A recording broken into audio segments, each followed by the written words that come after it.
The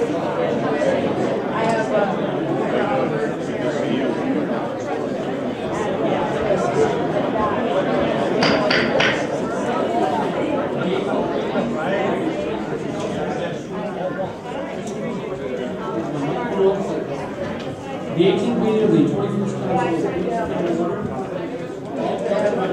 President this evening.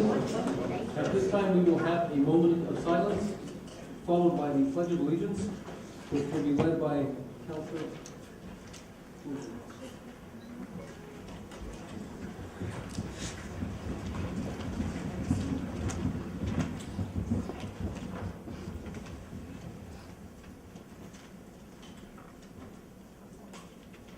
Please join me in the pledge.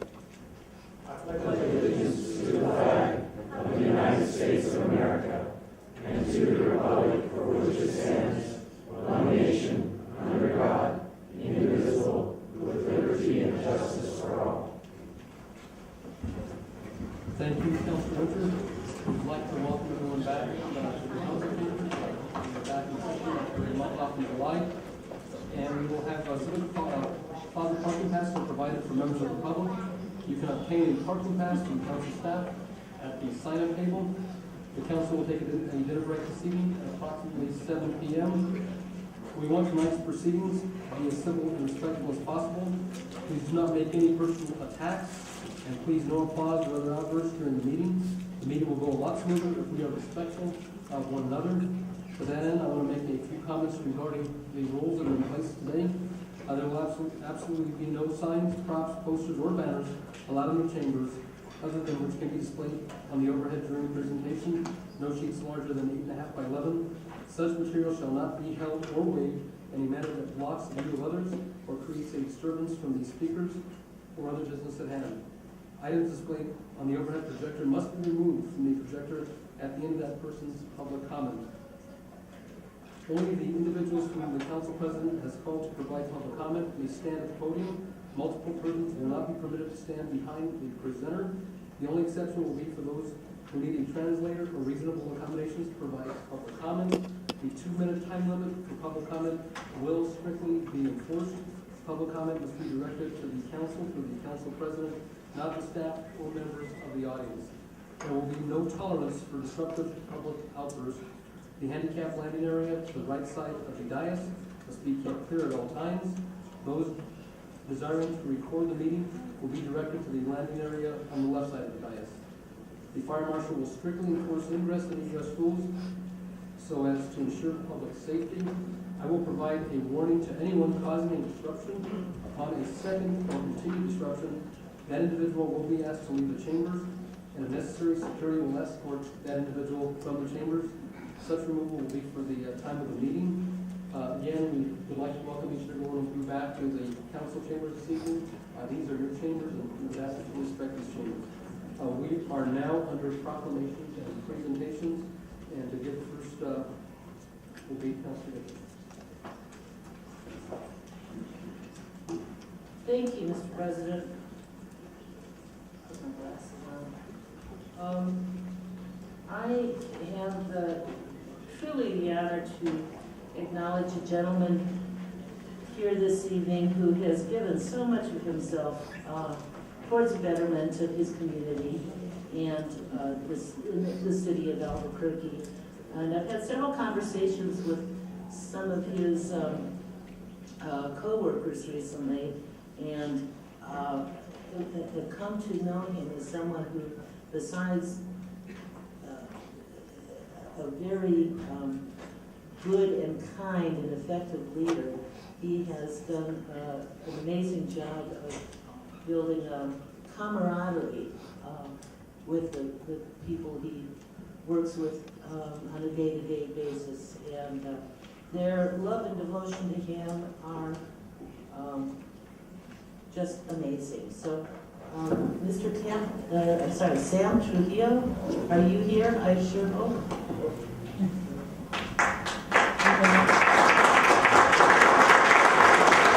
Come on down.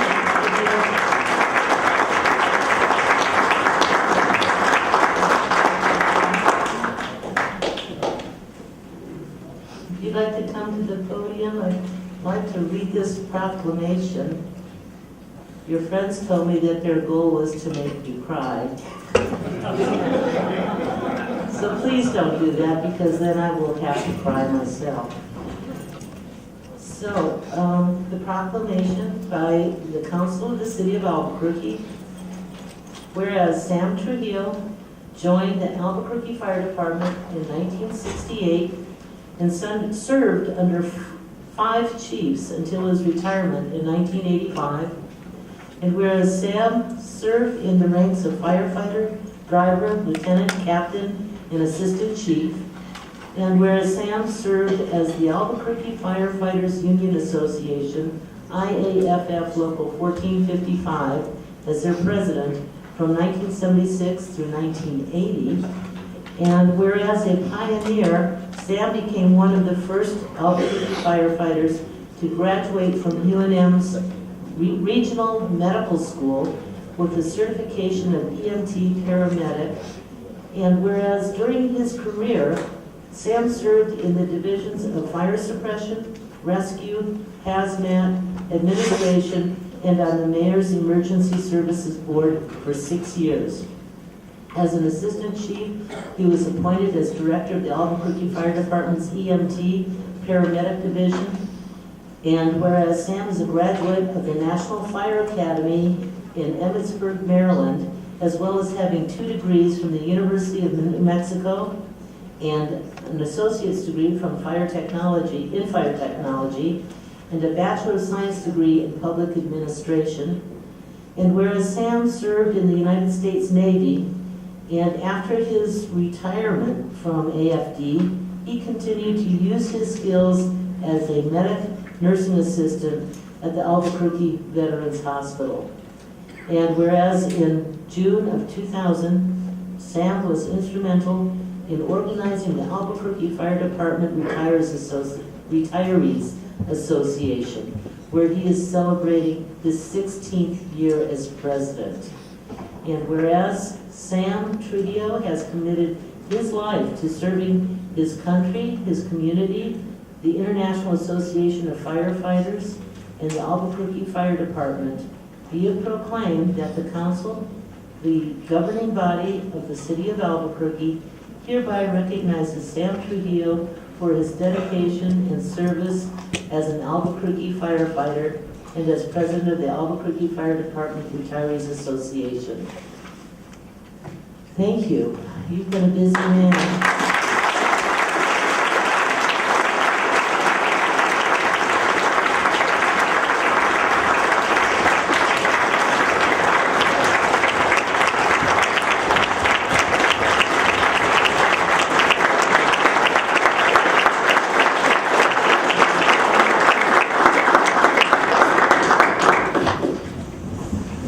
Thank you. Do you have a few words for us, Sam? I just want to thank everybody. Total surprise. I was coming down to testify on behalf of the arson firefighters, the arson investigators, so it blew my mind. Thank you. You're also a veteran, is that correct? A That is naval correct. officer? Yes, And you religiously attend and organize all funerals yes, for unfortunately, firefighters? we just had our 104th retiree funeral in 14 years. That's the hardest part of what I've had to do with. These guys that we're burying today have been my mentors, my leaders, and my friends and brothers. Well, thank you, sir, for all of your years of service, and I have this proclamation that I'd like to give you, sir. Before he comes up, Councilor Gibson, I want to say a couple of words about Sam. I've known him for many, many years. Thank you, Sam, for your public service, both as a military servant and serving this community in the fire department. I know you talk about your fellow firefighters, bringing up this department. You were one of the heroes that has served on Albuquerque's fire department for many years and laid the foundation for many other firefighters today.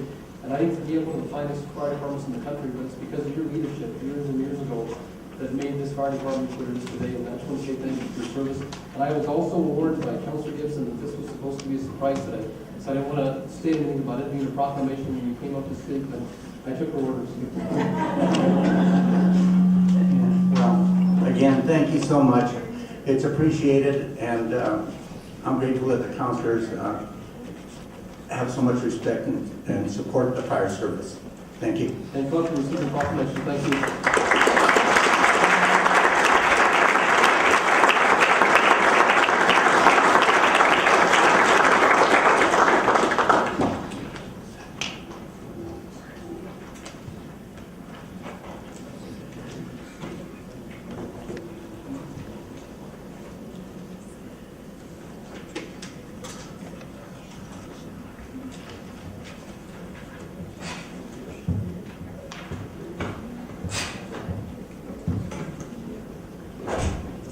The next proclamation will be read by Councilor Harris, and that is for Connie Chavez. I think that is no surprise, so Connie Chavez is here.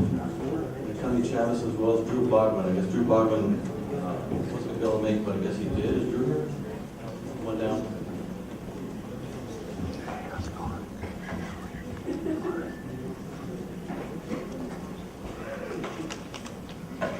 Connie Chavez was the Barrett Foundation and Drew Bogman.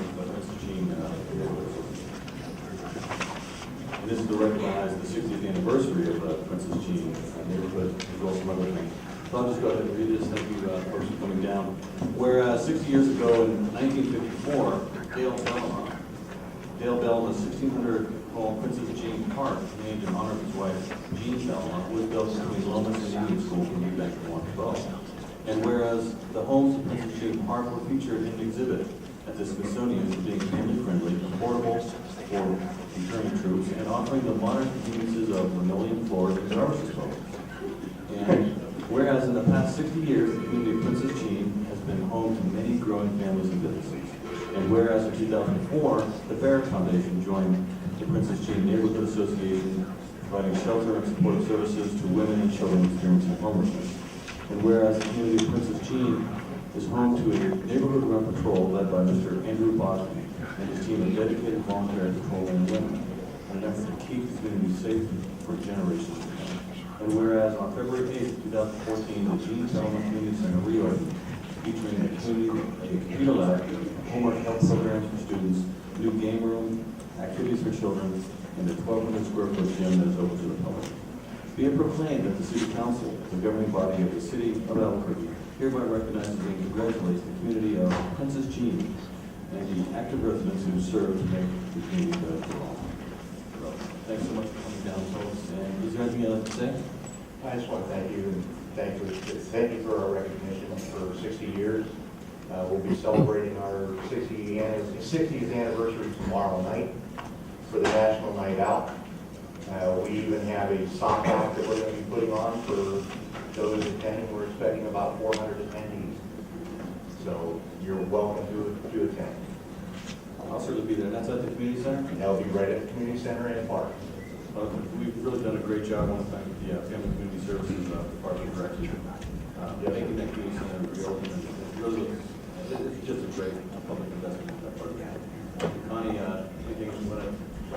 We just want to really thank the Princess Jean community for welcoming the Barrett Foundation into their community and really with open arms and open hearts. So thank you for honoring them tonight. Well, thank you for all you do. Go ahead. You finally got me up here, so. Okay, want to come up and get the prop? Yes, sir, thank you.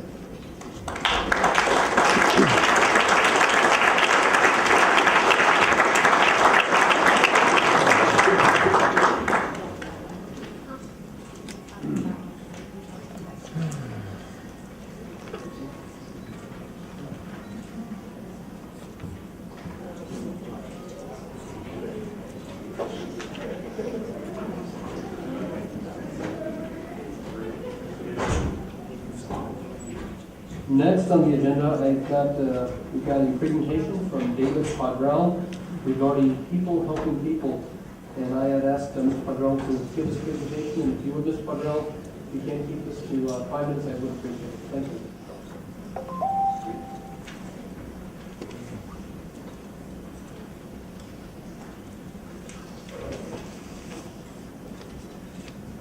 evening, Mr. President, good evening, City Council. First of all, I would like to commend you on some of the work that's being done on the police board by Ernest Jenkins from our community. Has been looked at. It's looking like we put some other people together that you're looking at, and really looks good, and I hope we continue to be consistent with it. People Helping People is a program designed to make a difference at the grassroots level of our community. By using the police department, by using our facilities and parks and recreation, by being able to work with kids as a part of this, and we would like to take and put together a business consortium where we'll be able to hook it up with grassroots level people and writing business plans. So hopefully we become self-sustaining. And now what I'm going to do, I'm going to let Mr. Cameron Savior, young man from the University of New Mexico, come and give a presentation. And I'll come back with any questions you might want. Go ahead, proceed and state your name for the record, please.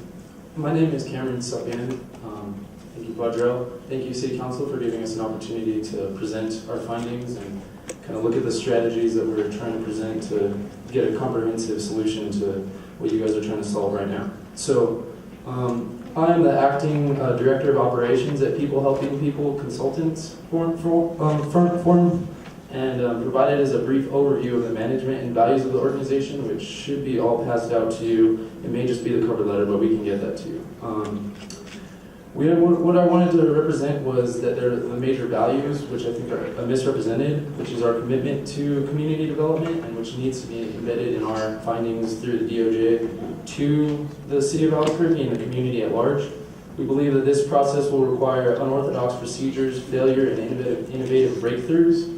And what is most important to me as I deliver this presentation is to make clear that it's not going to be a cakewalk. And I'm sure that none of you are anticipating that either.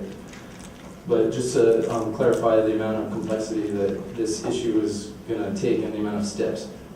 This being said, it also has a great deal of hope to offer to the community. It offers a chance for a new type of representation from neighborhood associations and an expansion of services to communities that may lack resources or the skills to facilitate a culture of community policing. This strategy of policing is written extensively about the DOJ and has the capability of producing policy that will ensure the safety of both officers and the populations that they serve. It will also create a board that is responsible for ensuring compromise between local community leaders and public officials. The remedy to this situation may seem intimidating, but it may also be a triumph for public involvement in local government. Evaluating the model of the DOJ and other case studies in which this type of policing has been implemented, there is room for improvement. However, by approving discretionary funding for the organization, the city is looking towards growing investments that create active neighborhoods with a system of comprehensive and participatory management. The Albuquerque community as a whole has suffered damage to its relation to community values. With investments in the development of future industries, we may also have an opportunity to develop local strategies that will help to improve the industries we may and develop the network of security provided by both public officials and community residents. This may not only improve standards of workforce development, but can also result in other programs that support various infrastructural development. By outlining, evaluating, and reviewing the fundamentals of participation at the local level, People Helping People will demonstrate precise, effective, and comprehensive strategies that may be used as a model for urban areas experiencing similar turmoil. Thank you for your time. If there's any questions. Are there any questions? Any questions for Mr. Quadrell? Gentlemen, thank you very much for your time. Mr. Quadrell? Thank you very much, and all you have a good night. Thank you. Thank you. Appreciate your time. Next item on the agenda is economic development discussions. There is no economic development discussion this evening. Administration questions and answers. Councilors, are there any questions for the administration? Councilor Beck. Thank you, Mr. President. I had a question for Director Reardon regarding the flooding that we had this weekend. And I believe Amanda, Commissioner Hernandez is also here in the audience. So we might want to, he's right there nearby, and Lisa, why don't we hear from Director Reardon's report and maybe you guys up there together. Mr. President and Councilor Benton, I was very proud of the efforts from DMV staff and that of the city on the response of the storm event that hit about 1 o'clock to about 12:30 to 1 o'clock on Friday night, Saturday morning. When we got on site, the Broadway pump station was at full force, all 5 pumps were working. That's usually our first area where we go look there, and also the Borellis ponds. It's our 2 most sensitive areas in the town. The wet well was full, the basin, the new storm pond at Broadway Lomas was full. So we checked the pumps, they were working. We thought that water maybe was not getting there since everything was so full. We went to the outfall into the North Diversion Channel, and it was pumping at full speed there. We do have some pictures of that. It's quite impressive for the amount of water that was getting forced out of there. So that pond and all the work that we've done over the last 8 or 9 years saved a little over 5.5 million gallons of water from entering into Martineztown and Borellis areas. I was down at the Borellis Neighborhood Association driving on Stover, where we've had some issues before, and Tinley Pond is about half full. All pumps were working there. The intersection of Marquez and 8th was clear for the first time since I remember in a storm, based on our efforts last summer, or after the end of last summer. I know working with the Water Utility Authority, there was an issue with a pump at the Bell Commercial Pump Station, and I'm getting a debrief from them on what the issue was and how it was relieved, and if there's anything we need to do to further improve that storm drainage area. But all in all, with 2.5 inches of rain in less than an hour coming from the university area down into our system, I believe we did very well. The issue on the Broadway pump station was there was so much water in the pond and so much water in the pipe that the pressure actually built up inside the manholes, and it wasn't undermining of the road, but it actually pushed the manhole out of the ground and took asphalt with it. So that's the large cleanup that you see on Broadway right now. Crews worked. TLC, one of our best contractors, was out there at 5 o'clock in the morning on Saturday starting that work and was able to get 1 lane open in each direction. We had 2 construction projects downtown, the 3rd Street and the 4th Street project, that were both obviously in sensitive portions of their construction without asphalt on there, without the storm drain systems in them, and they did cause some undermining into our parking structures. Again, our city crews were here through the weekend cleaning up both the floors of that structure and had them open by 7 o'clock this morning. So very proud of the efforts. Significant storm once again, but it shows that every bond cycle and the geo money that we're using, we're making these incremental improvements to our storm drain system. And in this year's geo bond budget, we have more money to continue that effort. We've done a mid-valley drainage plan in cooperation with AMAFCA. It identifies about $40 million worth of projects that are still left to go to solidify our mid-valley, and we continue to keep chasing them as funding is available. Well, I want to thank you, and also please thank the members of your department for responding this weekend. The big dramatic situation is always there at the underpass at Central. And I guess in this kind of event, the certain volumes, we can expect that to continue to occur, I would imagine. It's probably a major infrastructure to correct. Mr. President, Councilor Benton, it is. It's a very sensitive area of our drainage area. It's the lowest point we have. And because the water is maintained within the right-of-way, we've addressed the other concerns first. We've ensured that we protect private property first with taxpayer dollars. Now that water, it stays in the right-of-way, but obviously it should not be driven through. And we've tried to remind people that if you see any amount of water in an intersection, if you cannot see the asphalt, don't drive through it, because you just don't know how deep it is. So what we're going to attempt to do on that, because the value of any improvements in there is so significant, is we're going to look at some advanced warning systems that maybe if we can sense that there's water in there, we can turn on some flashing lights in that area, perhaps just have some signage that says, be careful of water.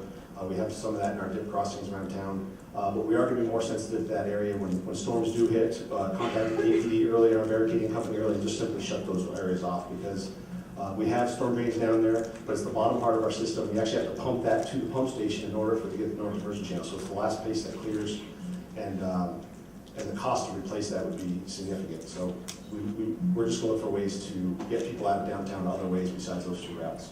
Okay, great. And that's exactly what Director Hernandez and I talked about, that we kind of know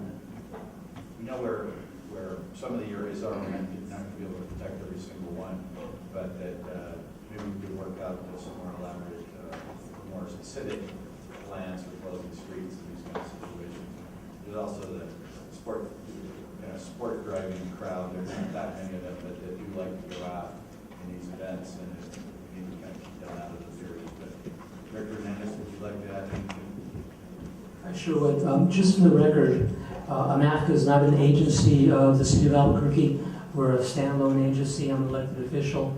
I do represent Paredes, I represent Martineztown, and I represent Sycamore, which I believe is where the storm was centered. We think it's about a 2.6 well, it was 2.76 inches at the intersection of University and Martin Luther King. We believe that's a 500-year storm, so no matter what we did, our system's set up to hold a 100-year storm. I'd like to discuss a few things. One of them is, you and I last year discussed that at 8th and Stover, that if at all possible, when there's a rainstorm downtown, that we shut traffic off, because last year, the people living at Stover got flooded not because the water was too high, but because the cars were making waves and were splashing the water into their homes. The same thing happened on Friday at the intersection of Granite and Broadway. The system was overwhelmed at that. In that area, the lowest spot is the corner of Lomas and Broadway, which is why we put the interim post office pond in that location. It's a logical place. But after the 2009 to 2011 Mid-Valley Drainage Management Plan, which was paid for by the city of Albuquerque, we realized that the best way to fix that problem is, or to alleviate the problem, because I don't think there's an ultimate fix for it, is to intercept the water on Lomas before it gets to Broadway. And identified was the vacant lot at Arno and Marble. And if we were to build a 30-acre-foot pond in there and put the pump station in there, we would alleviate some of the pressures that blew out manhole covers on Broadway and et cetera. AMAPCA has had $5 million set aside since 2009 to build that, and I would urge the city to go ahead and buy the property ASAP so we can start designing and building that. And we've had these discussions with the director Reardon. I do think we need to move forward on that. Also, we need to recognize that that property has a much higher and better use than a temporary pond, which is what we have now. Obviously, it worked great, and hallelujah that it did. But it would be terrific to come up, complete a long-term solution that would. AMAPCA went in halvesies on that property that was bought from the post office, because we didn't know who the next mayor was going to be, and we knew that we would mostly still be there. We still are. The same 5-member board is still there. No, 4 of the 5-member board is still there. And we want to push to get rid of that property because there is a much higher and better use, especially with the new plans for Broadway, which calls for much better use all along. I should also mention that right now the Mid-Valley DMP calls for a pond at the intersection of Martin Luther King and Broadway, the old YMCA, and that's certainly not the highest use for that either. So if we were to build this very deep and steep, it would be 30 feet deep, concrete walls, concrete bottom, with a facade around it to make it look like the surrounding neighborhood. If we were to build that, then we wouldn't have to build a pond over at Lomas and Martin Luther King.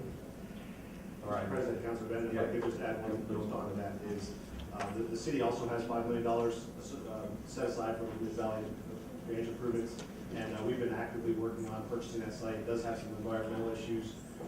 We believe that other site, because it's off the immediate intersection, is the highest, best use of the pond there. And Lomas and Broadway has always been it was the interim pond, we know that, and we've been working with the map, and whatever, if we sell it or if we redevelop it, it's half and half with them, what we're going to do with it. But we agree that the #1 priority for the Mid-Valley, the next priority of that $4 million is phase 1 of that pump station would be $12 million. That would primarily be the holding area, but we need upwards of $22 million to relocate all the pumps, put new pumps in. The pumps we're relying on right now, every one of those storms, are over 50 years old. They're well past their useful life, and definitely the most sensitive area in our system, and one that we check every time we get a drizzle. Thanks very much to both of you. Thank you, Councilor Bennett. Councilor Rodriguez. That diminishing unions. And I'll go as far as saying union investment. And I will join Councilor Benya in resisting that attitude. Thank you for defending what you think is correct. And back to what's been said already, I think we should be involved in the notification of any of these things, whether it's some people consider their inside baseball or whatever it is, we're the folks that are gonna be paying that money out for the city. So we'd like to be part of that process for sure. Thank you. Councilor Gardino, I've been a labor lawyer for 20 years, and I don't know that I've seen a labor relations situation that is more abysmal than the situation that the unions have with the city of Albuquerque right now. It's bad. Mr. President, if I may ask, how many years are we going on without a contract for some of the unions? 4 years for some of the unions, which is, in my experience, unprecedented. And is it because the unions are so unreasonable? I guess that's also a matter of opinion. The unions are asking for contractual provisions which they've had for 20 or 30 years, which they've enjoyed with the city of Albuquerque, regardless of the mayor. And we are seeing, in terms of a position by the city, a position with regard to specific employment issues that are unprecedented. So you don't think it's unreasonable? I don't think the union's position is unreasonable. I mean, certainly I have a dog in the fight, but I also represent coal miners and grocery store workers and nurses. And relative to what others are asking for, unions aren't asking for anything remarkable in these negotiations. Thank you. Councilor Gibson? Mr. Chairman, Mr. President, I think continuing on is maybe something we want to take up at a guidelines meeting, kind of going into the area where debating where we're at in the contract itself. Mr. Turk will probably address that, but if it continues, I'll probably have to basically take the city as well. Okay, well, let Councilor Gibson ask the one question, then we're going to go on to the next item. Councilor Gibson. Thank you, Mr. President. So, I'm not a lawyer, far from it, but in my plain lay language, let me know whether I've got this right. All right. The original court action, the original injunction filed by the union, the intent was to be able to work within the parameters of the agreement, the existing contract. That was the original lawsuit. You got that absolutely right, Councilor Gibson. We had a contract that the city of Albuquerque attempted to unilaterally change. Right. And we filed a lawsuit to enforce that agreement. So the unions were not suing for money, there was not an exchange happening within this lawsuit. Where there is, that is the intention of the lawsuit that was made public on Friday, that the city of Albuquerque is seeking restitution and a dollar amount, around almost $1 million, over $900,000. That's correct. Is being sought. So I think there are big differences when we don't want to say, well, you know, we had to sue because they sued us first. But anyway, I don't want to get into the lawyer talk of that because I get lost very quickly. But I'm glad, thank you for confirming that. Thank you. Thank you. Councilor Gardino, this is on a different subject matter? It is. We'll proceed to this. So, thank you. Thank you. And I did want to ask the legal department about where we are on the latest public initiative that also I heard about in the paper, where the numbers were changed and the petitions were, if not disqualified, certainly not honored. And have we communicated with the folks who started the petition? Mr. President, Councilor Gardino, I was notified of this issue, I want to say Thursday by council staff, and then I acted on it, I believe Thursday or Wednesday, and then about the numbers issue. And then I acted on it, and I went and looked to see if that, you know, was actually the issue, was whether the wrong numbers were being used. When I learned about it, I notified the clerk notified the appropriate people, and I notified the media to make sure that it was out there so that people understood that there was an issue, that the number was wrong. And the timeline of it was when? I want to say Thursday afternoon, late Thursday afternoon, we immediately had people contact all the appropriate people. Because publicly, I don't think it was known until Monday, I think, afterwards. I'm only telling you what when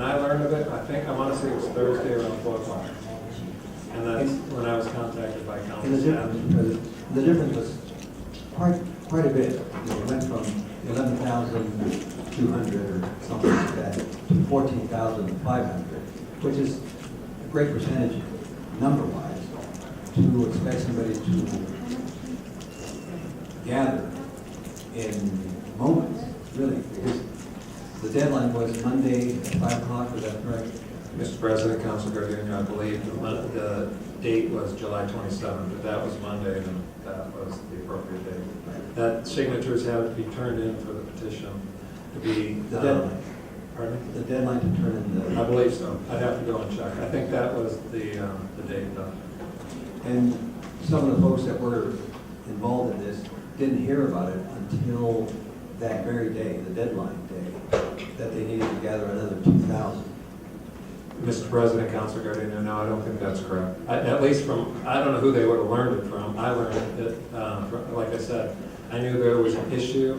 I want to say Thursday of last week. It was either Thursday or Wednesday at 4 o'clock because I went and looked at the numbers right away, and it was 71,000 should have been used as from the last regular election, from the previous election, instead of the last 4 averaged in, whichever was supposed to be greater, and the 71,000 should have been divided by 5, which came up with 14,214, I want to say, 218.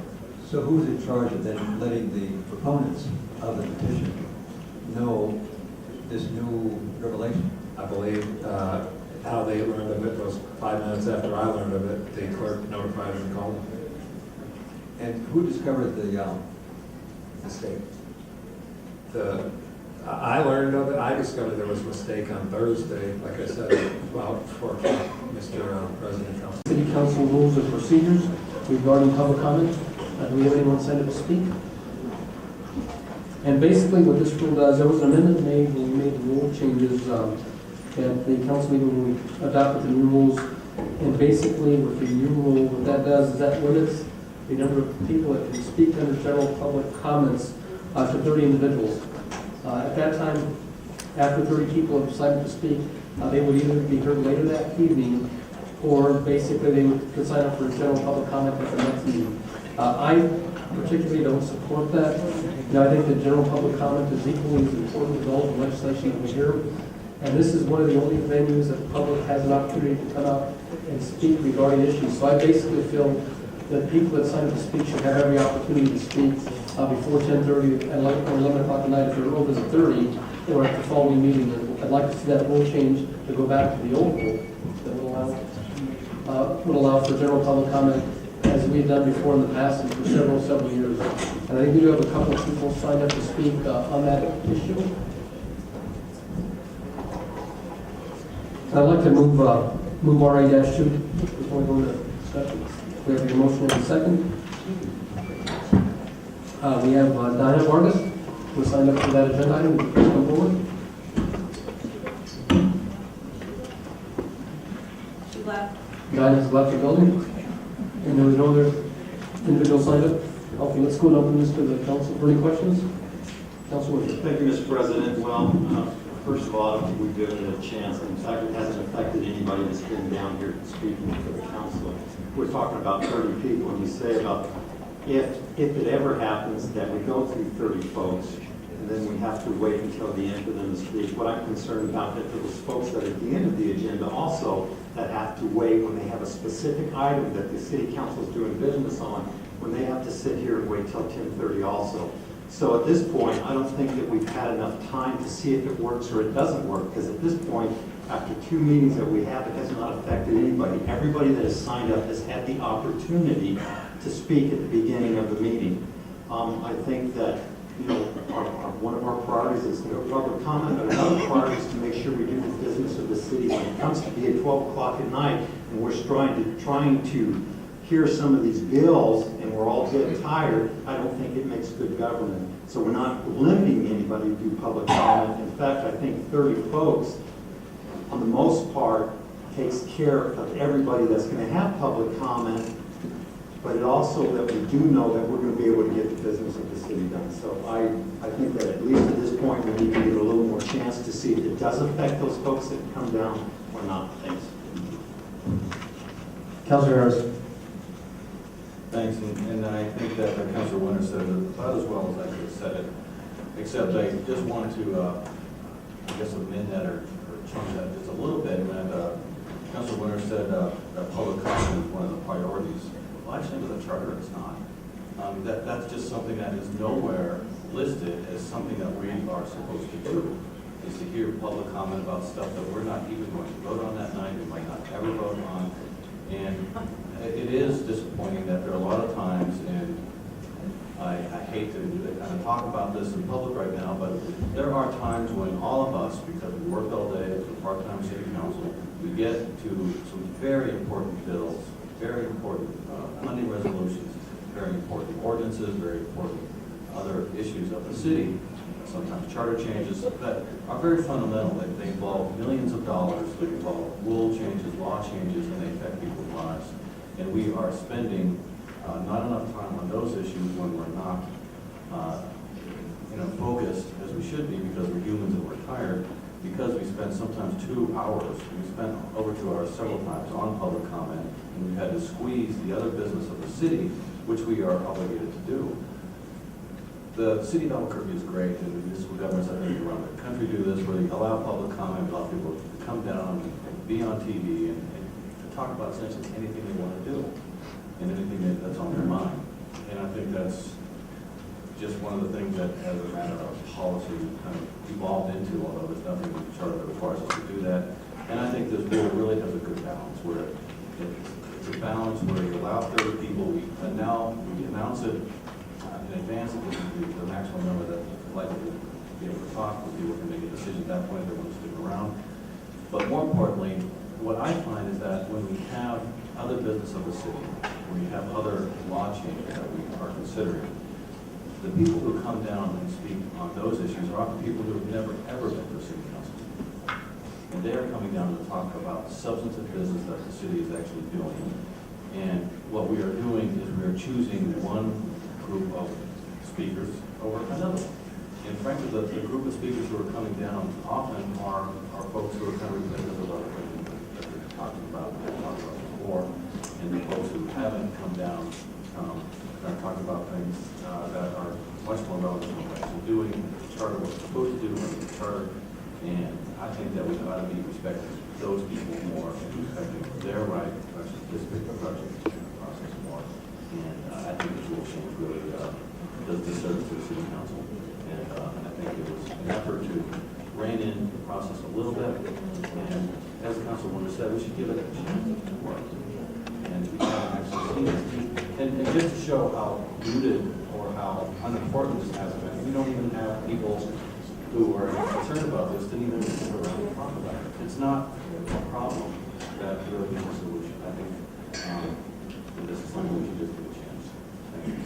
Councilor.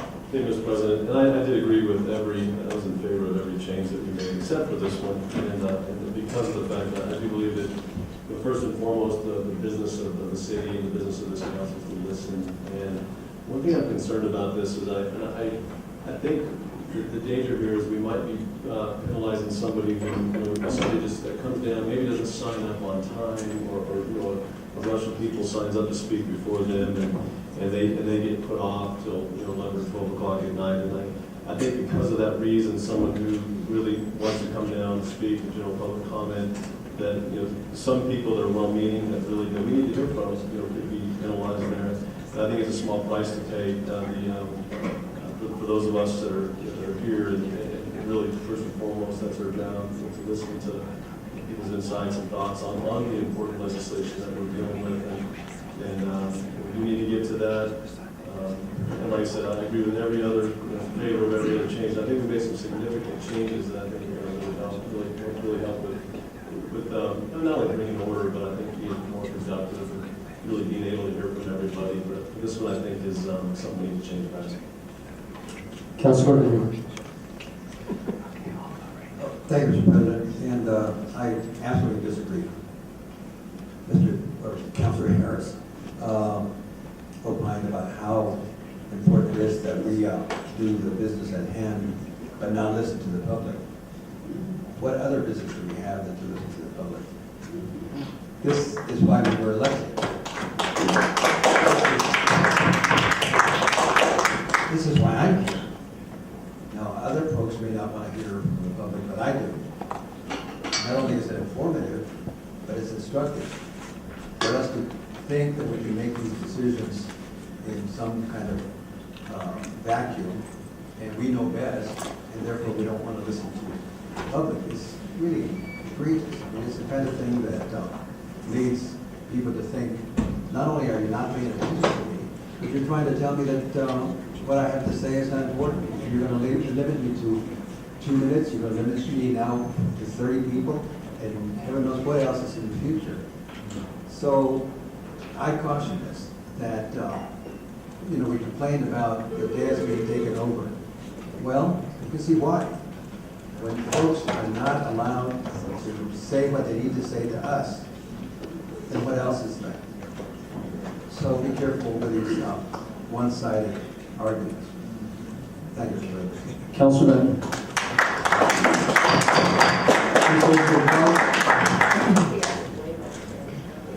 There's no limit of any kind on public comment on any agenda item that we have of legislation that's before us. Nobody's not wanting public comment. And in fact, 30 minutes of public comment is probably going to, between people getting up and sitting down and so forth, is probably, and if we're going to continue to allow applause, which I don't really agree with, Mr. President, if we're going to continue to do that, we're talking about an hour and a half here, under 30 minutes, under the 30-person rule that's in place presently. And I do think it ought to be tried. I don't think it's been a problem yet, and when it appears to be a problem, I'll be the first to be willing to talk about changing it. But I think it's odd. It's very odd to me. I'm pretty sure that we've had this in place for the sum total of one meeting, and we're going to say it's a bad idea. It's just not the way I operate. But we have to do the business at hand. I have to say, frankly, and I don't want to cast a wide net or anything, but a lot of the people come down repeatedly and speak on their general public comment. As soon as they're finished with their public comment, they leave. They don't stick around, even when sometimes we have an agenda item that has to do with their public comment. They don't stick around to listen to the debate. So how low informed are they? How low informed are we if we can't even have the steam late at night to debate with one another? I think this should be given a chance to work. And as I say, I'll be the first one. Somebody can call me on it if it's not working. But as to the people who have to come late, they can still sign up, they can still speak, or they will be put first on the list for the subsequent meeting, and then they'll be able to know exactly when they're going to be there. I mean, I do not think this is unreasonable. Certainly was not intended to limit general public comment. Yes, we do want to hear public comment. I'd be interested in maybe an amendment to this that we could consider later on that say on a night that the mayor might come down and join us for a meeting. That there will be unlimited public comment back on that or a special occasion of that sort. But for me, we've got to give this a chance. And it certainly was not ill-intended, and I certainly do not think it is a reflection of, in fact, I would take offense that anyone would suggest that my motivation in supporting this was because I don't want to hear from Councilman and then Councilor Gibson. Thank you, Mr. President. And always, if there's something special activity or something, we have a lot more folks that are coming down. We can always suspend the rules to listen if there's something special that's happening. If there's something that happened and we want lots of people to speak, we can always suspend the rules. Councilor Gibson. I think it's apparent, thank you, Mr. President, but I think it's apparent that nobody up here really wants to diminish feedback, public feedback. We all get a substantial amount of emails and telephone calls, and have had some very productive conversations with constituents that way. But, we are here first and foremost to do the business of the city of Albuquerque. And for a while there, that was being done on the back burner, I believe. I would like to keep the rules as they are until such time when we need to do something else. Actually, what I'd really like to do is look for other venues, meaningful venues, for people to express themselves in a public forum, perhaps televised forum. So thank you. Councilor Lewis. Thank you, Mr. President. Certainly, no doubt, Councilor Ben and others that presented this and are in favor of this. No doubt that I think intentions are absolutely right on, spot on. I don't think that's in question whatsoever. I guess in my mind, I was thinking of a scenario where maybe somebody might come down and again, just not maybe be on the front of the list and somehow get pushed off to the next week. That was my only concern. That we might somebody might really have something that they need to say that we need to hear. It might be pushed off to another meeting. And so is there a scenario? I guess if there was if that scenario was unfounded, if maybe that is impossible to happen within this rule, then I think maybe I'd be open to keep it like it is. Councilor Gordon, and then Councilor Harris. Thanks, Mr. President. And I still hold that, I don't know, but 30, why that's magic? Why not 27 or 32? So, I wonder what we're thinking. Is it to save our own energy? Is it so that we are spry and alert? That's when we should be the most alert, when we're listening to the public. And we ought to listen to anyone that can say something to us, rather than say, well, I'm tired of you, the rest of you sit down, now we're going to go to the business of the city. I think that's what the phrase been closed. And I only have energy for 72 more minutes, and then after that, I'm going to go to sleep. We're here to do the work, and if you didn't like this kind of work, you shouldn't have run for office.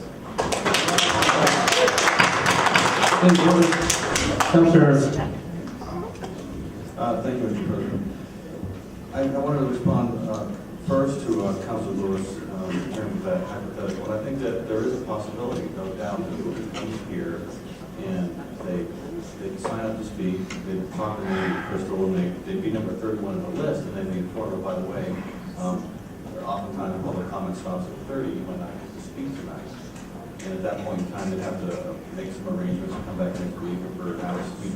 Again, we don't know exactly how we're going to figure this out.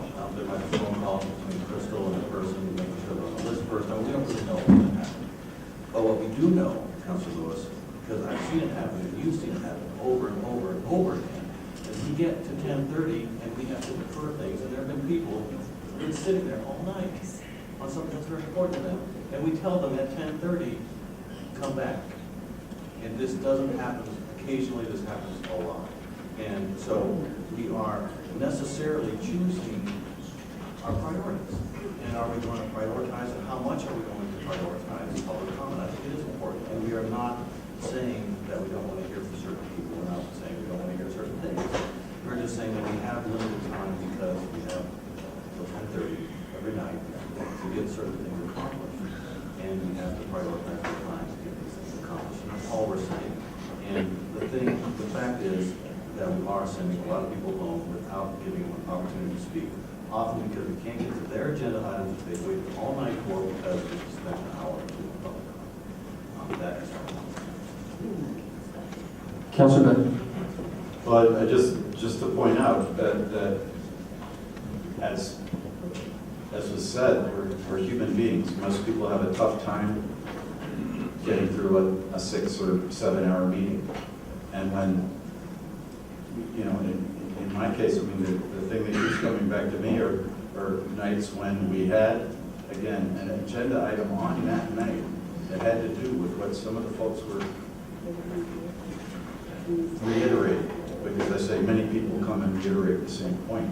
It's fine, public free speech.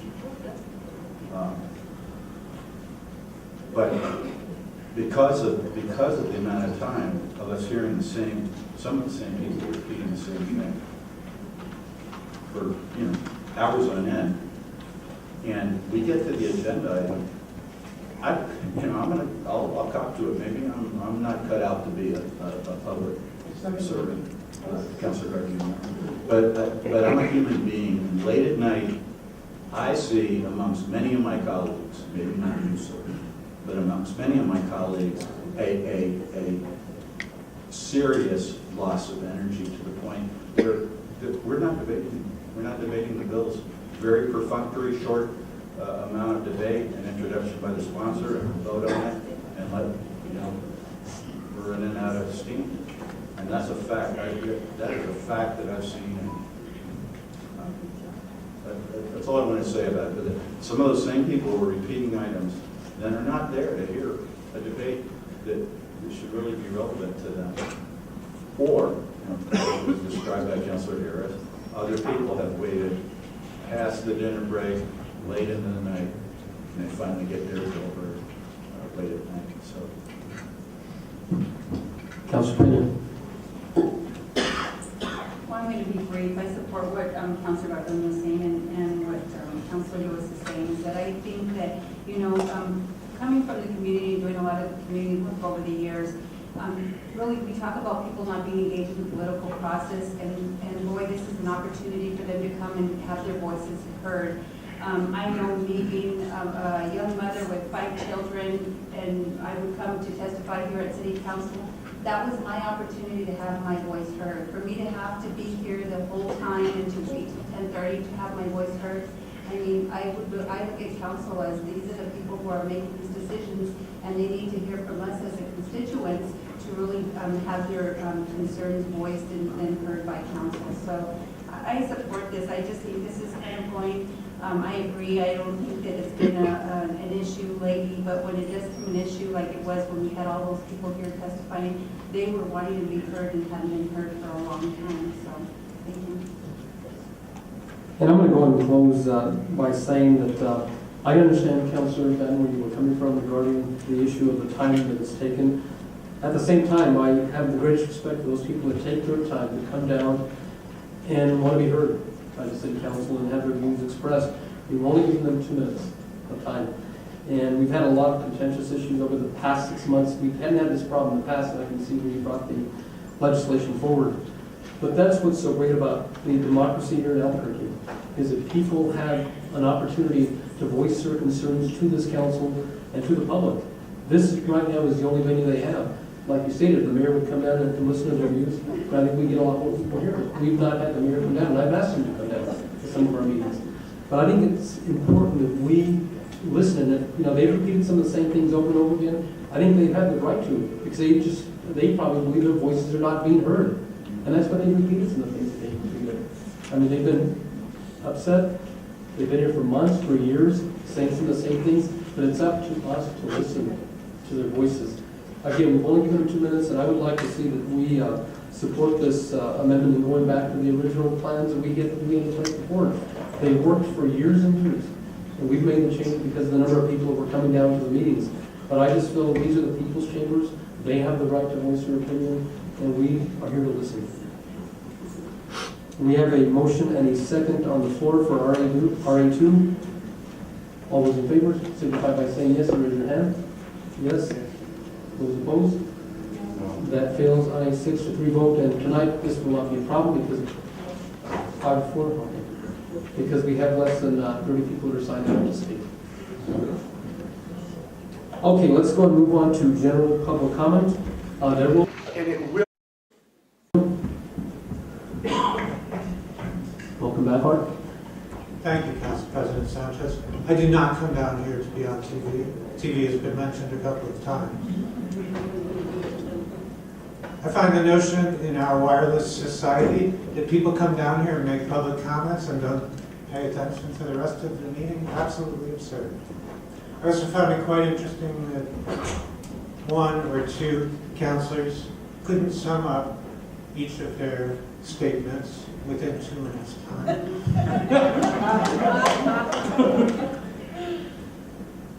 Oh, and I'm trying to be respectful, councilors. Saying that you work all day as if this is something noble, but you get compensated for being city councilors in a variety of ways.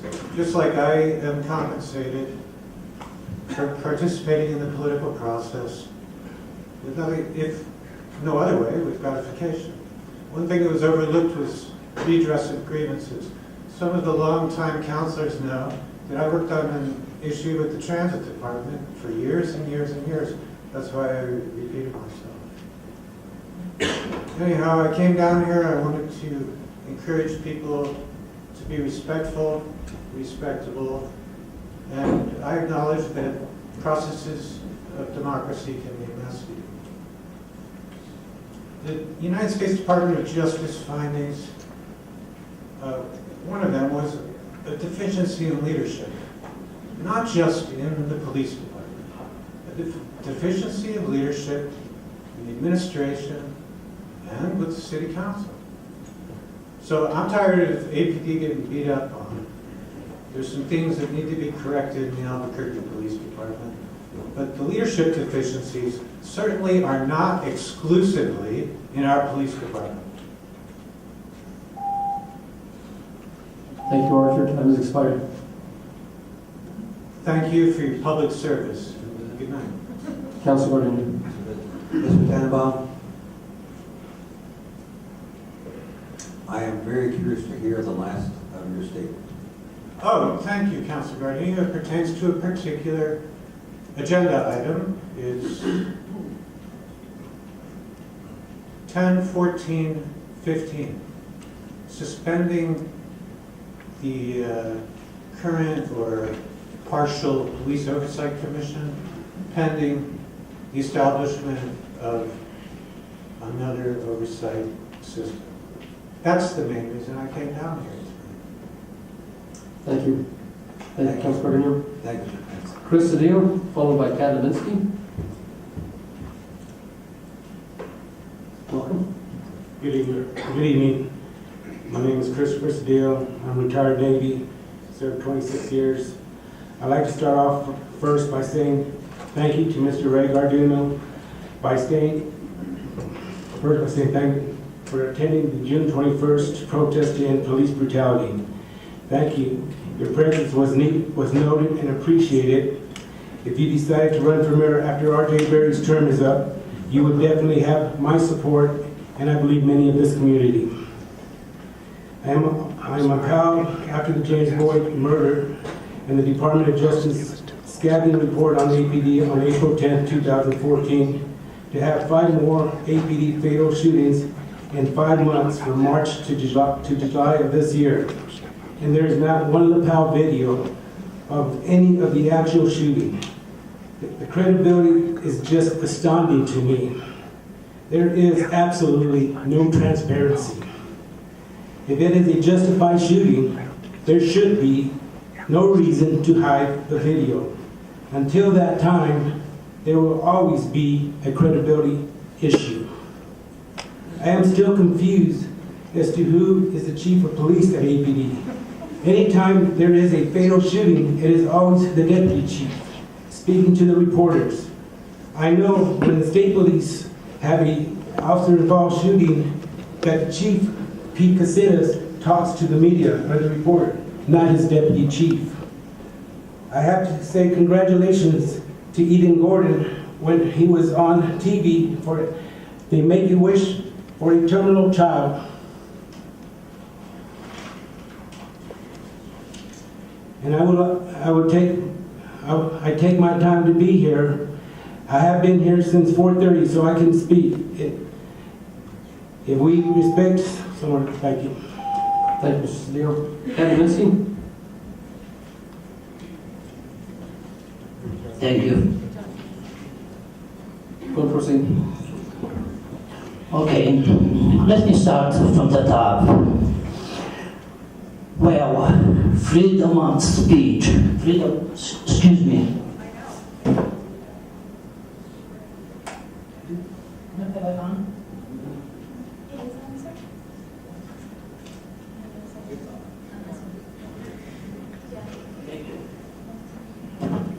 Okay.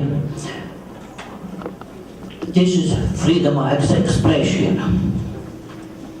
Yes, freedom of speech. Where is it? I came here 47 years ago. It is America what I wanted. Do I see that? It's not now. Government become bigger and bigger. We need a smaller government. All these rules, regulation, restriction, license, name it. This is our freedom getting tougher and tougher. To do anything is tougher to live. Even pigeon regulation, that's important. Giants, chasing giants, that's important. Well, I'm sorry, that is important. More important than pigeon ordinance and order. That's all for now, thank you. Thank you. Silvio Delangelo, followed by Larissa Lewis, followed by Dr. Bill Cass, followed by Don Schrader.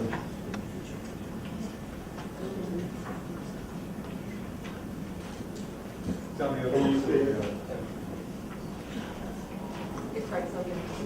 Right. Yeah.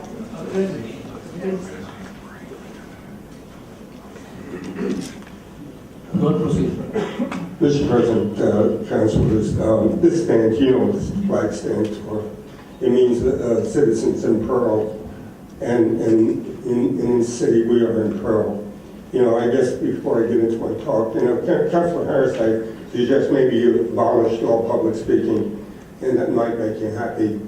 Councilor Garduna is right on point. You know, I think I see the wall here, which is interesting. I guess the next modernization is going to be bulletproof glass that'll run up right up here, so we won't be able to get to you. You know, $10,000 was wasted on the mayor's office to make that a fortress. You know, APD buys 2 armored vehicles, 350 AR-15s. You know, I mean, we're becoming militarized. You know, this is just like Syria. This is like North Korea. It's no different. I understand now that the IRO Hammer was told by Chief Eden that he won't even punish the people that don't record. Is that true or not? You know, we had confidence in the DOJ. You know, what's amazing to me is you don't want to know what demands are being made by the DOJ on the city. We're allowing Stryker, Greenwood, Turek, Perry, the people that are responsible for the problems are the ones negotiating. I asked for it, both from the city and from the DOJ, Freedom of Information Act. No, we can't see it. We gotta wait till the signatures are on the dotted line, and it's too late. And you wait, and you wait. You know, we're not gonna have any changes till 2015, and most of you are satisfied with that. It's sad, it really is sad. Thank you. Next speaker, Larissa Lewis, followed by Dr. Bill Cass, followed by Don Schrader. Welcome. I'm Ukrainian. I take my freedom seriously. English is my 4th language. We came to America for due process, freedom of speech, etc. I also own the homeless men's shelter in Chicago and a large residential psychiatric facility, so I have expertise in those areas. I am horrified by the disparity I have seen in the response of all of you and the media, from the James Floyd killing to the 2 homeless men killed by the 3 teenagers. I'm not the only one. The New York Times noticed as well.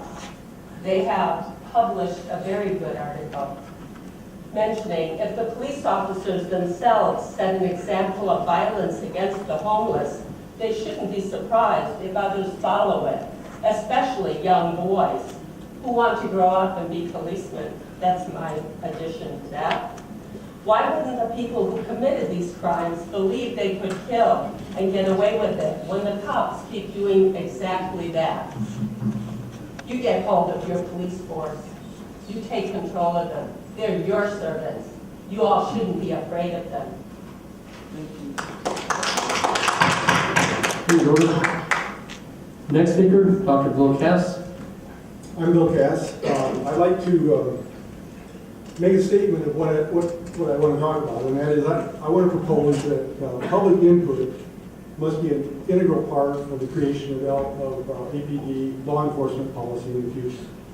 Now, let me explain where I think we are right now, and that is that we have a situation where legislative bodies have passed too many laws, and they've passed too many bad laws.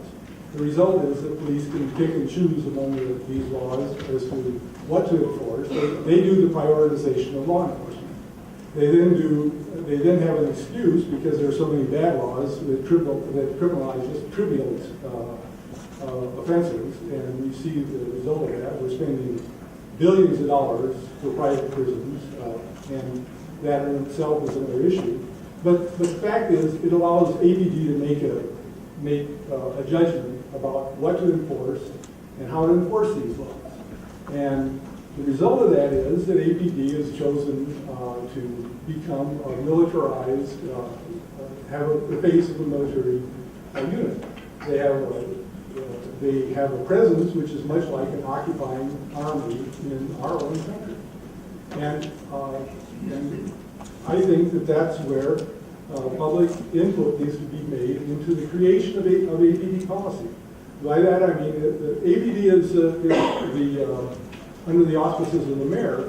The mayor must give up some of that power and appoint people who can be part of the policy commission that will allow the public to decide how to prioritize laws to enforce and what kind of tactics are used in the enforcement of these laws. There are police departments, we pay for them, and we have a right to ask them to behave in a way that we want them to behave so that they can enforce the laws in the way that we want to enforce. Thanks. Thank you, Dr. Cass. Don Schrader, followed by Scott Hickerson, followed by Danny Hernandez, followed by Nora Lyons. Welcome. 69 years ago this Wednesday, the United States atom bombed Hiroshima, Japan. The United States murdered 166,000 people, over 50 times the number of people murdered in New York and Washington, D.C. on 9/11. The United States is the only nation to atom bomb whole cities of people. The United States murdered mostly women and children in Hiroshima. Many of the men had gone to war. Eyes melted in their sockets, noses and mouths became open holes, friends did not recognize each other, some no longer had faces, many people completely evaporated, some held their arms out from their bodies to avoid the agony of raw burns rubbing together, sheets of skin trailed from fingertips. Some reached out to help the severely injured, then drew back their hands. They were holding gobs of charred flesh. Is this treating other people as we want to be treated? Is this loving our neighbors as ourselves? Are you proud of Sandia and Los Alamos Weapons Lab? Daily, for decades, they have designed hundreds of nuclear weapons much worse than the Hiroshima bomb. A life-giving job at minimum wage is infinitely better than a mass murder job at Sandia Weapons Lab, Lockheed Martin, Los Alamos Weapons Lab, or Kirtland Air Force Base.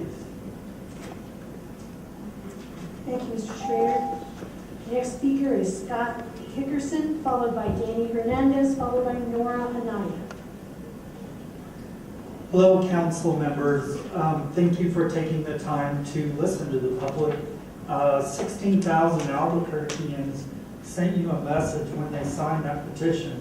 I didn't come here today to originally talk about it, but the conspiracy isn't whether it's 14,000 votes or 11,000 votes. The conspiracy is that you can just discount 50% of the signatures on whatever basis. You know, somebody could bring in 20,000 signatures, and if y'all don't like the issue and you don't want to give Albuquerque a chance to vote on it, then you, well, 10,000 of those signatures aren't any good, so sorry, you didn't make your number. I mean, Stalin said it's not who votes, it's who counts the votes that matter. I support the initiative. I am very conservative. I'm a Republican. I've voted Republican my whole life. And the change that's going on in our country is I support Rand Paul and Cory Booker's legislation that they're doing. I don't want our taxpayers paying thousands of dollars a year to keep somebody, a nonviolent drug user who had pot on them or smoked it. You know, heck, if sugar and alcohol and caffeine were illegal, I'd be in jail a long time ago. You know, I don't use pot, but I don't think it's right. I mean, the industrial prison complex in this country is way out of hand. They make millions of dollars keeping these people behind bars. We need this ballot. I would vote for it. I think we should bring it. I don't think violent drug abusers need to be taking up thousands, $40,000, $60,000 of our taxpayer dollars every year to keep behind bars. Thank you. Thank you. Councilor Madden, do you have a question for you, sir? Just a quick question. As a Republican, you see it as fiscally responsible to repeal such a law, right? Is that what I'm... Well, I mean, so what do you mean repeal or to lower penalties? Decriminalize, you know, or... Yeah, or, I think it's very physically responsible. I think it's a waste of money. right. And I think that that the whole issue is changing. People are changing. You know, once I saw our soldiers guarding opium fields in Afghanistan and learned that 90% increase in production while we're there occupying that country, it's ridiculous. It's very corrupting. And I think that we learned that through Prohibition. I think the penalties, if they come down, it'll solve a lot of problems. A lot of people you don't need to be doing years in prison for having marijuana on you or for smoking it. Yeah, I can see some drug dealers and gangs and the other violence that goes with it is an issue. But I just feel like that's a huge waste of money. And I know the CCA will lose millions if this issue is voted on. And I think they should. I don't think, you know, America has the #1 prison population in the entire world. And it's just gotten way out of hand, and it's biased against blacks and minorities. You know, there's 300% more blacks in prison than there are whites, and they are only 15% of the population. And either you can say, oh, the system's biased, and it is, or you can say, well, they're more apt to commit crime, you know, and either way, it's a racial issue. So I think that the petition is important. And so I don't know if this girl who's discounting these signatures, what kind of accountability is there for her? There were 16,000 turned in, and she's gonna, you know, oh, well, this one isn't good, this one isn't good, and then now we're down to 5. I mean, how many do you need to get something on the ballot? Thank you. Thank you. Danny Hernandez, I think he spoke earlier. Nora Anaya, welcome back. Simon Polakowski, Ernest Turbevent, and Lisa Uval. If your name's been called, please come to the front and be prepared to speak. Code proceed, Samaya. My name is Nora Chichigas Anaya, and I have something to read here, and I'm thanking you guys, Council President and Council persons, for at least seemingly to be caring enough to listen to our stories, and they're not stories, they're the truth as it stands. We are not at war with the police. Why are we being treated as though ABD is an occupying force rather than the department trained to serve and protect? Now, one of the things that I'm seeing, there was lies being said. Mr. Perry, there was never any plate glass windows broken. I'm sorry, I'm talking too loud, I'm sorry. There was never any plate glass windows broken. They put a $10,000 window or plate door because they might have needed it. I got arrested for minor infractions. And I got manhandled, as you saw in the video. And I'm not blaming every officer, I'm not blaming everyone. I'm telling you that we need attention to this. And I'm sorry if it bothers you guys, if you're tired at the end of the day. We work 12 hours sometimes and come over here. And I'm telling you, right now I can't even work. But thank you very much for seemingly trying to help us. Thank you, Ms. Nair. Next speaker is Simon Polakowski, followed by Ernest Ferdinand. Welcome. Council President, Council, I've been in front of Council many times, and I've stated, I'd rather not be here wasting your time or my time. I came here for the Council in regards to another issue, but while I was here, I saw something I never saw on the mainstream media. I saw people like Ms. Anaya, I saw people like Mr. Silvio Delangelo, Mike Gomez, and I saw a lot of things, and it was an eye-opener, and it really opened up my eyes to what's going on in our city. In fact, I tell people, they complain to me, I go, listen, go down to City Council and complain to them. They're the ones that can do something. Have them listen to you. That's what they're there for. I can't do anything. I go, and so I tell everybody from the full spectrum. Also, this is very disturbing, this wall that's been built here. I've been coming here, the people that I believe that are supposedly the cause of building this wall, they were coming here before council and begging council to act. And no one did anything, nothing, until finally the feds came in on their own. So I tell these people, listen, as Ms. Anaya, they see understanding and compassion as a form of weakness because they're the possessors of power, and all they recognize is an equal or superior power.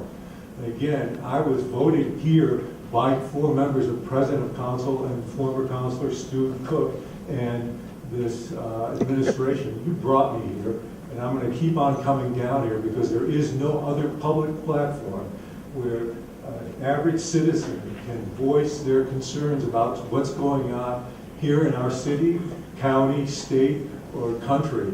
You took that away when you made public access what it is, television what it isn't anymore. And I told all the people here, I wish you had gone down before and you could confront City Council through the media. Thank you. Thank you. Ernest Ferdinand, followed by Lisa Uval, followed by Diana Vargas. Welcome back.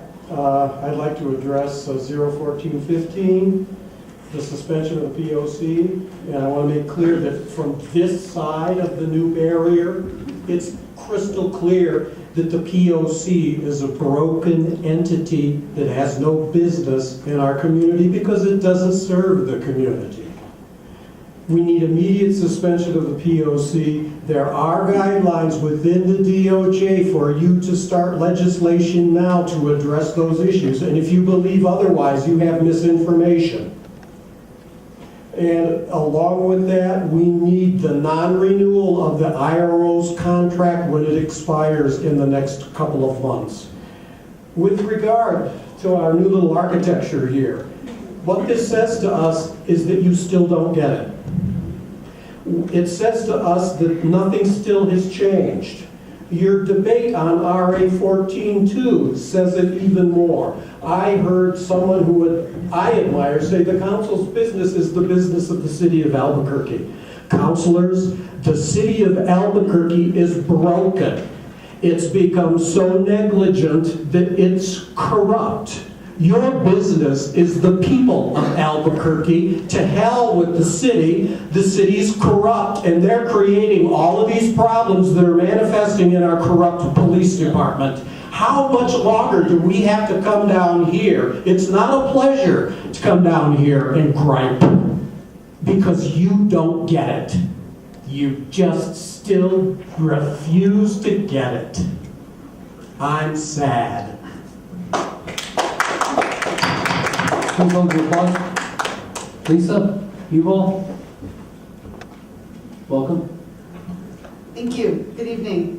My name is Lisa Ufal. I'm with the New Mexico Coalition to End Homelessness. We're a statewide membership organization that works on permanent solutions to homelessness. I'm here tonight to speak in support of O1414, which would fund essential services in our community for folks that are homeless and or with behavioral health issues. You all know that there's been some very terrible things that have happened in our community in the last few months to folks that are experiencing homelessness. And I think that the situation has caused us all to ask ourselves, what can we do to prevent this from happening again? Or what could we have done to prevent it from happening in the first place? And that's a complicated question, but I know for sure that part of the answer is helping folks that are homeless get off the streets permanently into safe, stable housing. And we actually know what it would take to do that. We know that it's safe, affordable housing, plus the supports and services for folks to keep that housing. In Albuquerque, we have about a dozen permanent supportive housing programs that are funded through HUD. Over a recent 12-month period, 90% of the folks served in that program were still in housing or had exited to another form of permanent housing at the end of the program year. 90%. And these are folks that were homeless, many who were homeless for a very long time prior to coming into the housing, and also have serious mental illness or substance abuse. So we know this is a solution that works. It's also highly cost effective. A recent University of New Mexico study of a Housing First program found that it costs about 30% less to provide housing and services for someone than to allow them to remain homeless. So I really urge the City Council to invest in what we know is a real solution to homelessness in our community. Thank you for your time. Thank you, Lisa. Next speaker, Diana Vargas, followed by Donald Meters, followed by Ellen Wegman, followed by Pete Lopez, who will be the last speaker. Diana, please. Donald Meters.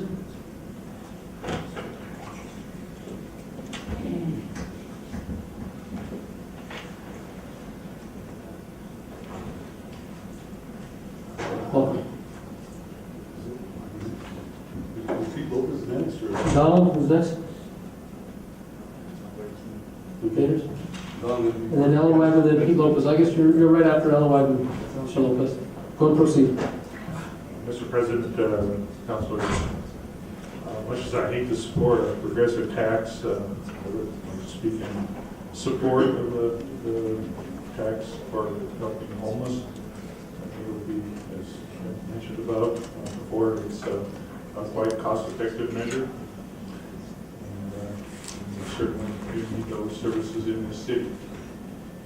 As to the repetitive nature of some of the people's visits down here, I think they're going to keep coming until they feel they're heard, and I think that that's appropriate. The DOJ's findings kind of bear that out. So those of you who don't want to listen, I'm sorry, but those of us, we do to work all day, and some people have other things they need to do once they've made their statement, and so yes, they do leave because they have lives. Thank you. Alan Wegman. Good evening. Thank you.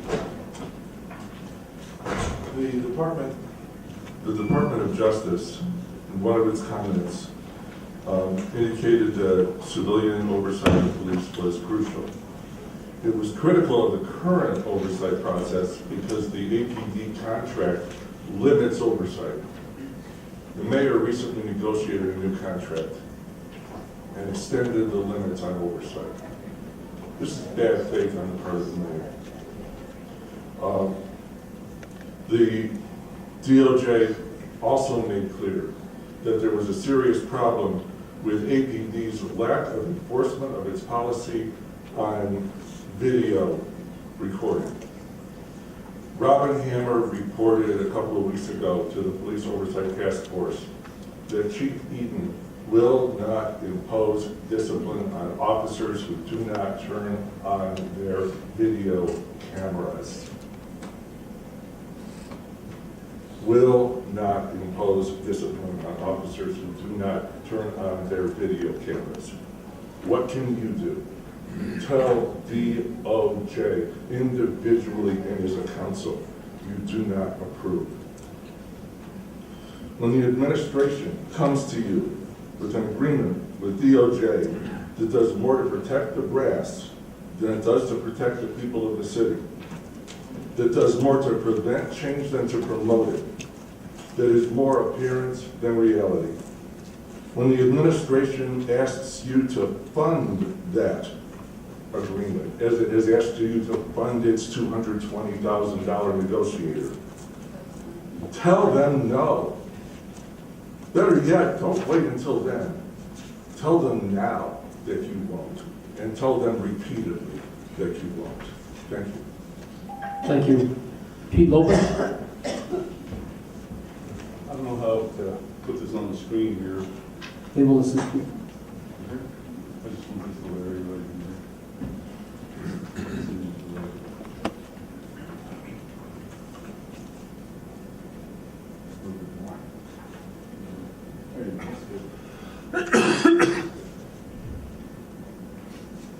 Good evening, President Sanchez and councilors, and I'm going to go by this because then I'm going to forget.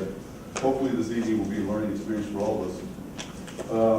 I had, according to this, I had the misfortune of inheriting these properties in the sawmill in the Old Town area. I've been roadblocked. I have been stoned by the gangbangers there. I have been threatened. My life has been threatened. My fiance has been stalked. The gangbangers play cop. They control the streets. I have called APD 120 times. It's the same result. We didn't see it. This is a personal question from me to you, President Sanchez. If you were assaulted and you know your perpetrator, and you call APD, and they catch the perpetrator and they bring him to you and say, that's him, are they going to arrest him or are they going to let him go because APD didn't see it? They're going to let him go. No, it's because it's you, they're going to arrest him. Because it's me, they're going to let him go. But anyway, back to this. And nothing personal there. But anyway, the house, my vehicles have been vandalized by .45 caliber. I'm a veteran, Vietnam veteran. I went in 69, got out in 73. I'm 61 now. Which brings me to a lot of issues with APD. I'm not saying all of APD is bad because there's good and bad and everything, but APD is corrupt. I see it for myself. I have all these little houses right here. I sit right here in the middle. This is one of the homes that I inherited right here, 1214 audience. I have 17 heroin dealers and users, aggravated assault on officers, the whole 9 yards, and they're clear. They're clear to go. APD, for some reason, doesn't know what to do. So here's the question. Is APD corrupt or are they doing their job? I don't think they're doing their job. I'm the only one on the neighborhood watch there that will stand up. All my other neighbors that are good, they close the doors and they leave. I've been assaulted, broken glasses by the gangbangers, the whole 9 yards, and nothing's been done because APD goes out there. I don't know if you guys, my kids saw this silly movie called Judge Dredd, if I may continue. It's a silly movie, but APD are Judge Dredd. This gentleman right here, I went to the back, he came back. I apologize, but your time has expired. Okay. Thank you. Let's go and go to announcements and then we will take a dinner break. There will be a Police Oversight Task Force meeting on Wednesday, August the 6th at 5:30 p.m. in the Council Committee Room. Councilor Benton. There will be a Land Use Planning and Zoning Committee meeting on Wednesday, August 13th at 5 p.m. in the Council Committee Room. Councilor Gibson. There will be a Winrock Tax Increment Development District Board meeting on Thursday, August 14th at 11:30 a.m. in the CIP Conference Room 7096. Councilor Gordon. Thank you, Mr. President. There will be a Finance and Government Operations Committee meeting on Monday, August 11th at 5 p.m. in the Council Committee Room, floor 9. There will be a method of sold taxi from Development District Board meeting on Thursday, August 14th at 8 p.m. in this CIP conference room at 7096. And there will be a Mesa del Sol Public Improvement District Board meeting on Thursday, August 14th at 1:30 p.m. in the CIP conference room. We're going to go ahead and take a dinner break, and we will return probably in about 35 minutes. Thank you.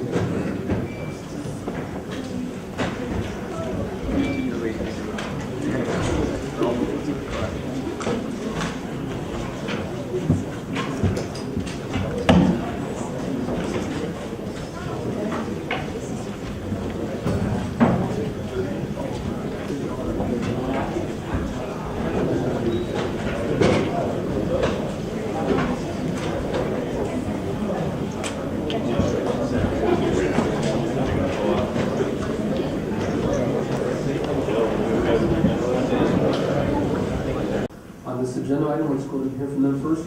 Ted Nowinski, Mike Gomez, Simon Polakowski, and Alan Wyman. Go ahead and proceed and move to the front and be prepared to speak. Welcome back, Ted. Thank you. I don't have much to say, but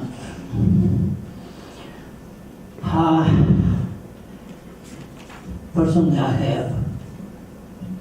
During last year, about 1 year, I filed about 3 or 4 complaints against APD, one against one of the employee, APD employee.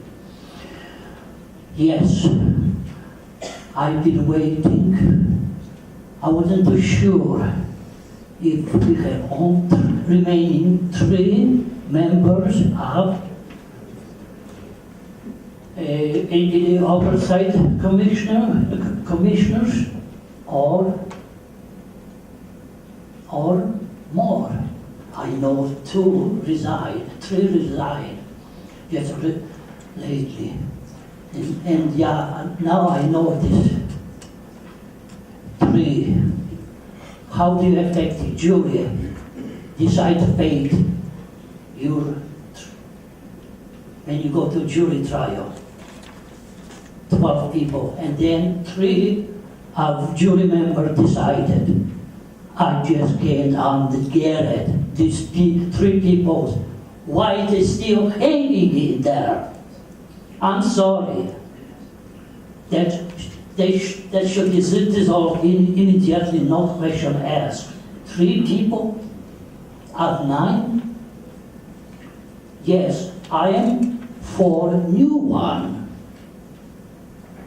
But present situation, I don't want it. Then 3 these members decide. That is a small issue, basically harassment. That's all I've got to say. Thank you. Thank you. Next speaker, Mike Gomez. I think he's not here.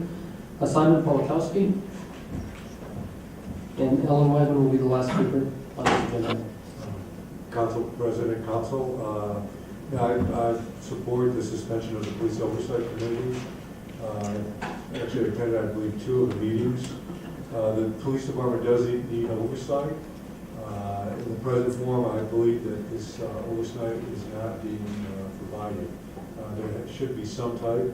I guess this is all contingent on depending on what the Department of Justice recommends that the city of Albuquerque do. And again, we do need oversight. Police are hired to oversee us, to intercede if we violate the law. So they should have this should be reciprocal with the department. They can. This should be an equation. They investigate us. We should be able to investigate them, and it should be a body of citizens who have no connection with the department. But of course, not in the present form. We all know, I believe, 5 or 6 members resigned from this commission, and there's been a tremendous amount of controversy. So I'm in agreement. Please do suspend the operation of this oversight committee. Thank you. They have a question for you, Councilwoman Mr. Polakowski. Thank you, Mr. President. You know, I don't know how many months it was ago, but Councilor Jones and myself had the same bill come up to to suspend the Police Oversight Commission. And I think one thing that came out in public comment was that everybody felt that some oversight was better, some civilian oversight was better than none at all. Now, do you understand that? You're right, we have like 3 members left. How effective it is, probably not very effective, but if this happens, then you're going to get a hearing officer that's going to make those decisions until the ordinance comes about. So, are you aware of that? And do you see that as a better alternative than having some civilian oversight? Well, I don't know the real process. There's a complaint filed at the department, as you're saying, there's a hearing officer. There should be a process. I mean, I went to an oversight committee meeting, and they took testimony from somebody over a cell phone.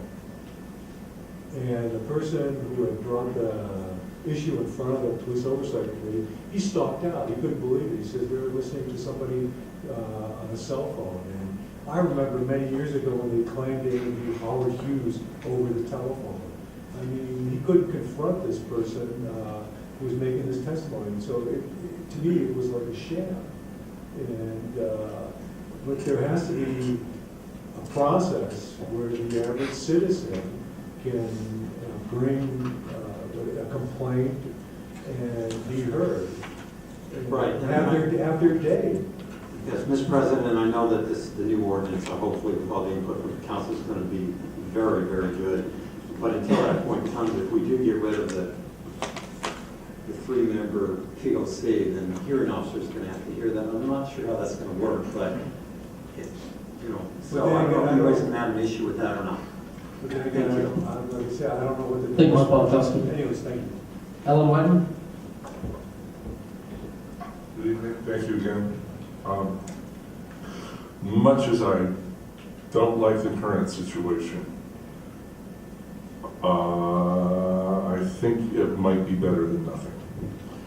Because we have a minimally functioning, emphasis on the word minimally, police oversight process, the oversight task force was able to hear from IRO Robin Hammer about the kind of discipline that Chief Eaton is not imposing on video cameras. And I don't know that we would have heard that if there were no police oversight commission.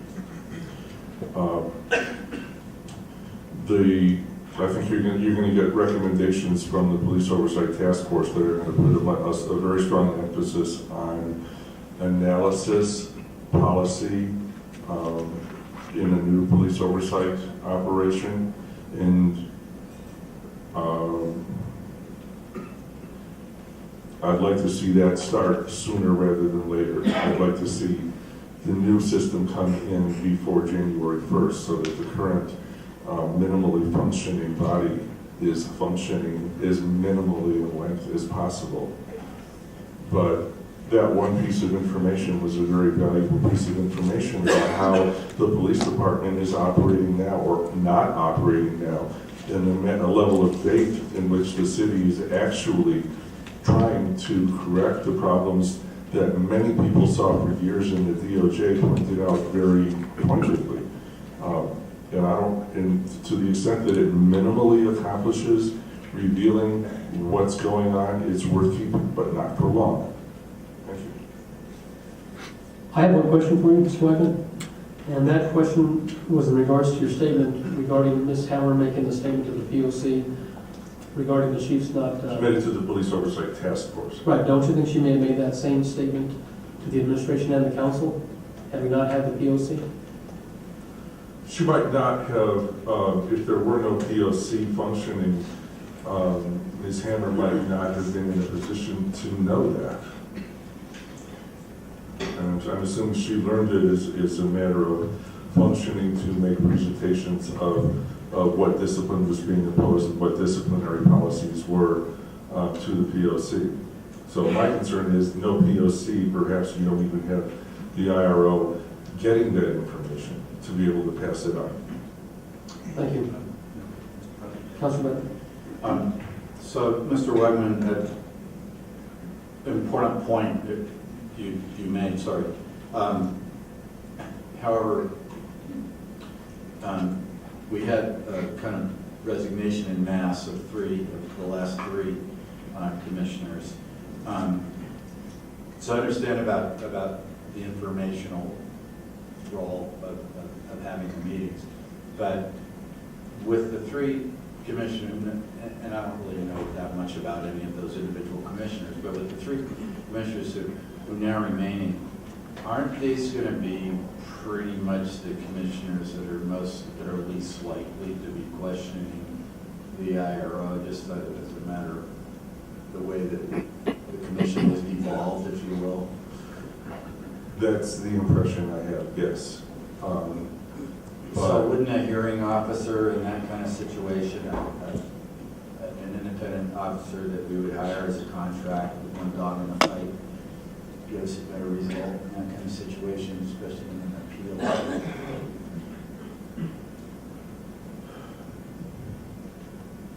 Well, I'm not sure who you would appeal from a hearing officer. Is that correct? Pardon me? Oh, you would appeal the hearing officer Yes. too? And basically the issue that I'm talking about is in terms of looking at overall, rather than individual cases, overall department policy.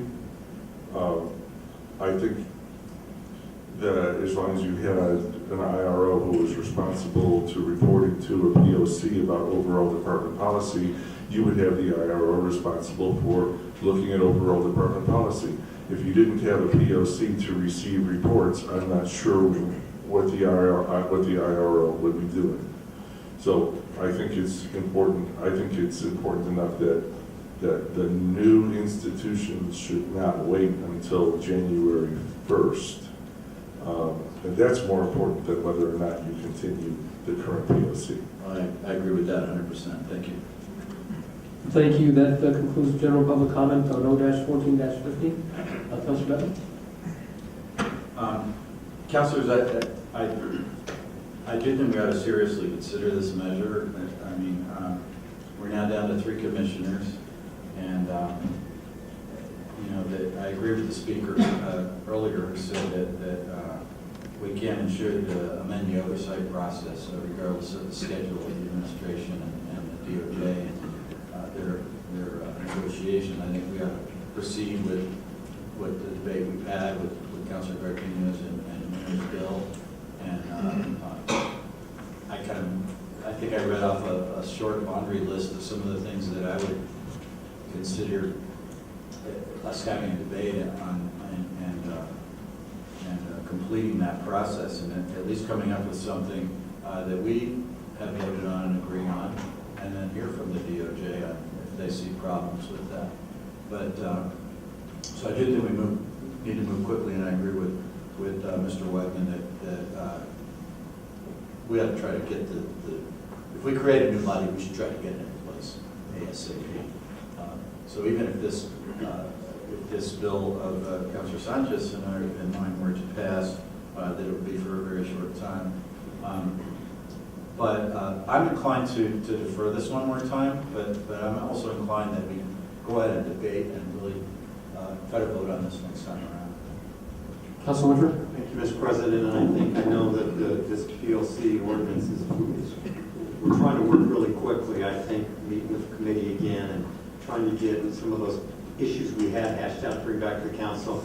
And let me say, Councilor, and I'm going to support this, and let me tell you why. I think there's a good chance that we'll get another PLC member, and so that would take it down to 2. And if that happens, I don't know if it would work or not. So I think I'm going to go. I will support this bill. It is because if we go down to 2, that would change some things too. So I think it's imperative, though, that we really get this ordinance back to the council as soon as possible so we can hash it out and get it in effect. Councilor Winter? Thank you, Mr. President. Thank you, Council Mayor. I concur. I think that at one point we thought that we could wait until DOJ came out with recommendations and some other sort of milestones, if you will. But I think at this juncture, we need to have that ordinance in front of us as quickly as possible. I don't know what the ETA is for that ordinance, but I would hope that it would be very quickly, and then it would dovetail with this action tonight. Mr. Melendres? Mr. President, Councilor Gardunio, we have had several police oversight task force meetings. The last time that the bill came up, there was a few questions that I think needed some ironing out, and so we can have a draft at August 18th, which is when the bill is scheduled to come back. So we should have a draft on August 18th for debate and additional changes. Councilor, If I could be reminded again, maybe Mr. Melendres can tell us. In Councilor Winters and I sort of asking to move it so that the task force would have an opportunity to opine on what they wanted or understood. Did we set any kind of timeline that we would have to undo, or was it just whenever it was ready? Mr. President, Councilor Gardunio, I think the implication was that it should be ready for the meeting that the item was deferred to. And last time it was heard, it was deferred till August 18th, so we've been working very diligently to make sure that we're going to be ready for August 18th with those recommendations. So all things being correct, then at that meeting we could literally put it up to a vote. Mr. President, Councilor Gardunio, assuming it's in the shape that the council prefers, then yes. Right. Okay, thank you. as the co-sponsors of the bill, we've deferred this a couple of times, and I think that it's paramount that we now move forward and now we'll support a deferral till the next meeting. But I'm really concerned out here that we may be down to 2 POC members, but now we have 3. And the Department of Justice was extremely critical of how the POC was operating. And I agree with Councilor Winter and Councilor Gardunio that changes are needed quickly, and hopefully we can get that done before the end of the year. But at the next meeting, I will support abolishing the POC in its current structure because it's flawed and doesn't work. And the Department of Justice has told us that, and we've known that for a long time. Mr. President, if I could,